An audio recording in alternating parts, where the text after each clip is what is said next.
Wagogo is connected, Kato connected, Manafwa Town Council connected. Our people know exactly where the electricity is and where it is not. Where it is not, they will do it because they know it. They have it. 61 government primary schools, 10 government secondary schools. So all the parishes that do not yet have government primary schools will get. So the sub-counties without government secondary schools will get. Many sub-counties do not have health center 3. But in the pyro here, I see there's a big plan to solve that problem.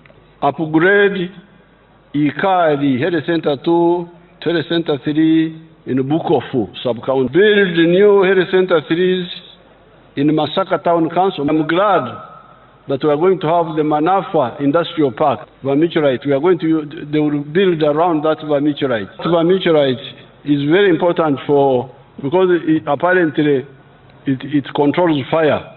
It is a poor conductor of heat.